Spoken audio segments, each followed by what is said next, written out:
Hey, vcehhd students, my name's Andy. I'm a VC Health and Human Development teacher. In this short video, we're looking at the spiritual dimension of health and well-being. This is relevant for Unit 1 and Unit 3 vcehhd, the 2025 to 2029 HHD study design.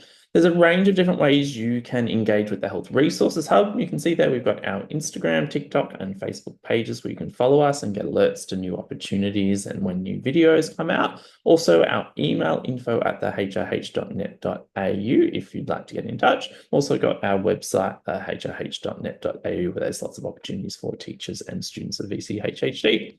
So in this video here, we're looking at the final of the dimensions of health and well-being. We've already done videos on the previous 4 dimensions, so if you haven't had a look at those, please go back and check them out.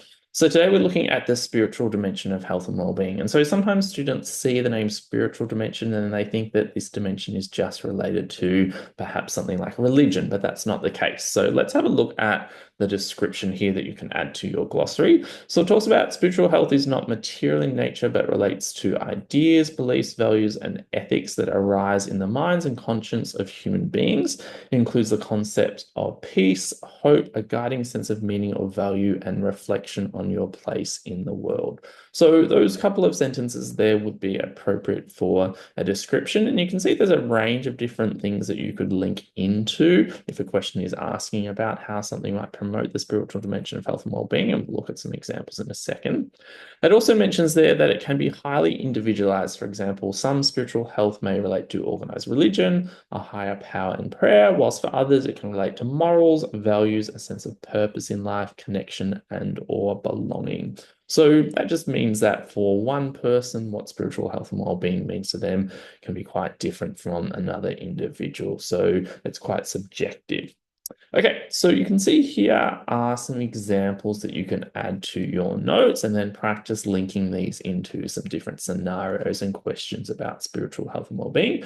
And you can see the tip there on the side mentions if you see, okay, that in a question that references spiritual health and well-being, you should be referring to one or more of these as part of your answer.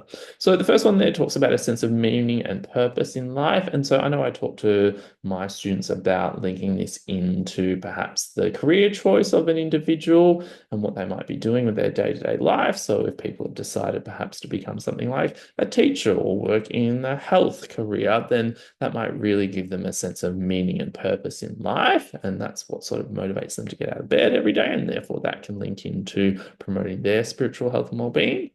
The next one there is a sense of belonging and connection to something greater than yourself. So this might be if you're part of perhaps a group or a team that's working towards, say, a particular goal, then that might help you to feel like you're connected to others and working towards and connected with people who are trying to achieve something, and that might give you a sense of spiritual health and well-being.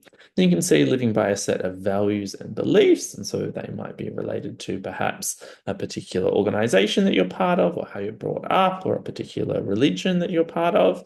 The next one is being at peace and reflecting on your place within the world. And then the last one is sense of hope for a positive future. So these are some different examples that you can link into your answers when trying to demonstrate how something is connected to spiritual health and well-being. So let's have a look at a question and a sample answer. So the question here asks, how may being involved in organized religion promote the spiritual dimension of health and well-being? And then the sample answer mentions there that by participating in organized religion, that might help an individual to develop a set of morals and values to help guide their daily lives, and therefore that could help to promote their spiritual health and well-being. So try to think of some different examples like participating in religion or working in a particular job or participating perhaps in a sporting team or being part of perhaps a volunteer organization and how that can help to promote spiritual health and well-being. If you'd like to get a document to help you practice link into this dimension and the other dimensions of health and well-being, we've got our free student newsletter that's coming out twice a term across the year with free SAC and exam resources and tips and advice. So you can sign up to that for free if you head to our website, hrh.net.au, and you'll see there's a registration form there. So please head there and sign up.